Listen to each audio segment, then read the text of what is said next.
이게 전부 다 이제 신경 전달 물질이거든요. 이 신경 전달 물질을 그 약의 기전이 뭐냐면은 그것의 제흡수를 억제한다. 어떤 신경 전달 물질인지는 명확하지는 않은데 이걸 통해서 제흡수를 억제해서 그래서 이게 빠져나가지 않도록 이렇게 나가지 않도록 해서 이게 유지되는 거니까 이 신경 전달 물질이 계속 남아있을 수 있게 하는 그게 세로토닌이든 아니면 도파민이든 그렇게 하고 혈압을 안정시키는 그 혈압을 이렇게 좀 낮추는 역할을 하거든요. 혈관을 확장시켜서 그런 이제 기능이 리튬, 인데놀, 리치돈 그렇게 해서 이게 조증이 흥분을 일으키는 건데 흥분을 가라앉힐 수 있는 그런 역할을 하는 그런 약물이 되었어요. 그 예전에 그 조울증으로 이제 고생하던 분을 상담한 적이 있는데 그분이 항상 리튬을 먹는데요. 그래서 리튬을 먹으면 어떻게 되냐면 좀 안정이 돼요. 마음이 좀 차분해지. 그러니까 이게 막 그냥 뭐 끝없는 어떤 가능성과 흥분 상태 이런 것들을 낮추는 그런 효과가 있는. 그래서 이런 비슷한 약물들이 그런 효과를 생각해 볼 수 있겠고, 가능한 이제 설명을 드리는 거예요. 그리고 교재에서도 리튬으로 항조증, 그래서 양극성 장애, 반복성 우울증, 조울증 이런 것들을 하기 위해서 어, 혈액 흐름을 좀 안정시킨다. 그래서 이제 대표적인 것으로 리튬 생각하면 되겠고요. 그다음에 뇌전증도 이 정신과 약물의 그 대상이 돼요. 그래서 뇌전증이 간질이죠, 간질. 그래서 항정간제라고 해서 신경 활동을 억제하는 그런 약입니다.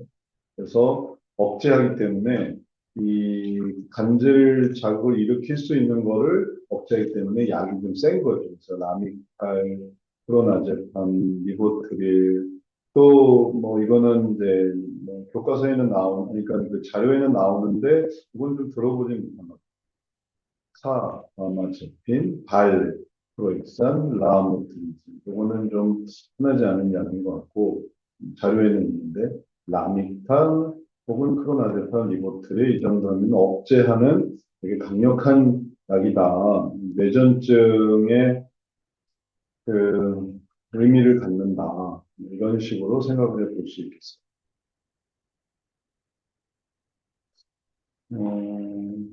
아까 제가 그런 얘기, 리보트릴에 대해서 그런 얘기했는데, 그게 리보트릴이 좀 아닌 것 같아요. 제가 좀 더, 저는 그 약 이름을 이미프라민인가? 이미프라민, 이미프라민이다. 이게 아까 제가 착각했어요. 이미프라민이 그때 그 요실금 약으로 쓰이는 그런 약이고, 리보트릴은 아니고, 이미프라민이, 예, 요실금에 효과가 있는 그런 약으로 처방을 받았다. 그리고 리보트릴은 이게 센 약이라 생각해보니까 이게 센 약을 먹었을 리가 없어서 제가 잘못 생각한 것 같아요.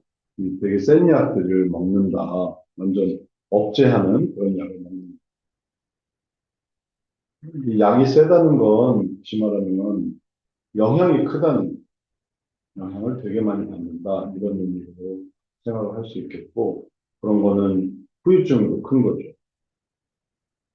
그리고 이제 상태에 대한 어떤 평가도 이거가 되게 지금 좀 심하구나. 그런 약을 예를 들어 아이들이 이런 약을 받는다 하면은 좀 걱정스러운 그게 억제하는 센 약인데 간질약인데 간질약을 먹는구나. 그래서 이제 그런 거에 경각심을 가져야만 그래야 약을 먹지 않고 해결할 수 있는 것들을 생각할 수 있습니다. 행동장애에 대해서는 도파민 제흡수를 억제하는 그런 약으로서 도파민을 좀 강화시키는 것 같아요. 왜냐하면 이 행동장애라는 이 분야가 주의력 결핍 아니면 과잉행동이거든요. 주의력 결핍에서 떨어지거나 아니면 너무 행동이 오버해서 너무 말하자면 좀 지나치거나 너무 부족하거나 지나치거나 이런 거예요. 그래서 그런 것들을 이게 자제시키기 위해서 도파민을 이제 계속 더 많이 있게 하는 그런 약으로 메틸페니데이트 이거 많이 써요. 메틸페니데이트 먹는다는 그 아이들이 많아요. 암페타민 이것도 흔히 공부 잘하는 약으로 알려져. 콘서타, 콘서타들, 리탈린, 페니드. 생각해보면 이거는 그 ADHD로 많이 이렇게 언급되고 활용되는 그런 약이고 그런 것들이 다 도파민 제흡수 억제제구나 도파민을 이렇게 증가시키는 그런 약들 그런 약들이 다 이런 기전으로 도파민을 제흡수를 억제해서 그래서 계속 도파민이 있게 하는 그런 약들이 되는 거죠. 이런 부분을 통과해서 제흡수를 억제해서 사라지지 않도록 해서 또 유지하게 만드는 그런 것들입니다. 그리고 수면장애. 이제 이런 어떤 항목들을 익숙하게 하시기 위해서 이런 것들을 언급하면서 생각해 보는 거고, 그리고 이렇게 듣다 보면은, 이제 나중에 어디선가 들어봤다. 혹은 또 그게 그런 거였구나. 이해를 할 수 있게 도와주는 수면장애, 진정제비로 스테릴록스, 졸피뎀, 루나팜, 클루니트라제 그래서 다 진정을 통해서 수면을 할 수 있도록 하는 건데 이게 기대하는 효과고 그다음에 효과대로 나타나지 않을 수도 있어요. 근데 우선은 이런 졸피뎀이 프로포폴과 아울러서 또 쓰이는 그런 마취 성분이 있는 그런 약들이 수면 장애에 있어요.